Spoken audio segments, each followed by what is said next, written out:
Hey guys, Professor Bill, Comic Book University, and Damage, issue number 11.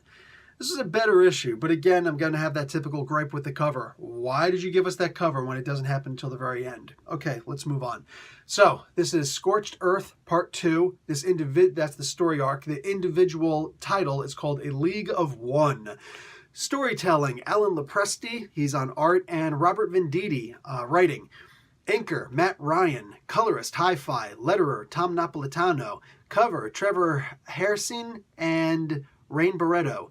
And of course, the Superman, of course, shows up because, thanks to the Jerry Siegel and Joe Shuster family, basically, even though Joe Shuster doesn't actually have a surviving family. So Robert Venditti and Tony S. Daniel are the creators of Damage. Okay. So basically, Damage goes through, what is it, Vixen, The Flash. I like that Crisis on that Heroes in Crisis is actually referenced here. What do you call it? So Vixen, Green Arrow, Flash, and Guy Gardner. Guy Gardner kicks Damage in the nuts, and Damage either has no nuts or somehow the skin on his nuts is so ridiculously powerful. Maybe he just doesn't. Maybe he's got nuts, but he doesn't actually have nerves, like a nerve bundle down there. It's a possibility. It's a possibility. All right.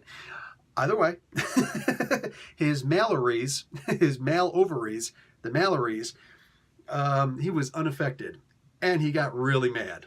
He got pissed. So this was really good writing. This was fantastic writing on Venditti's part, because the way that, for crying out loud, he wrote Hal Jordan, the Green Lantern Corps, for how long, and he's currently writing the Green Lanterns. So right, I believe he is.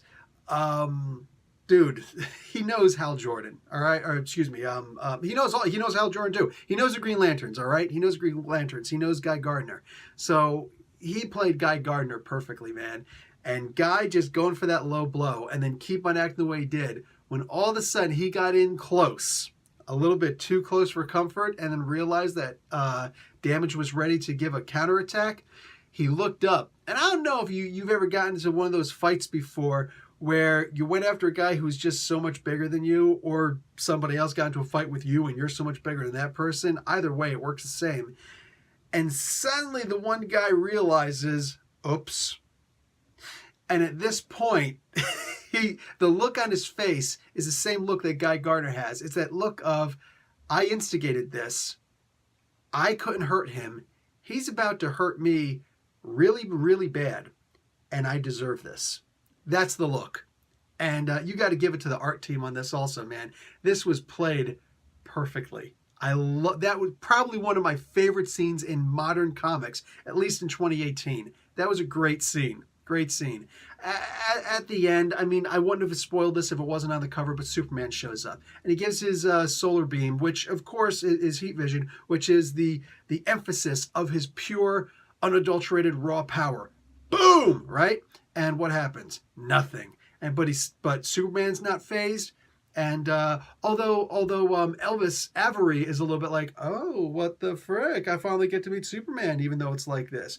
Damage himself is not fazed. Next issue is going to be a must-read. It's going to be a must-read. I might decide to get the actual physical issue. I might. Anyway, guys, good issue. Go and check it out. Professor Bill, Comic Book University. Class dismissed.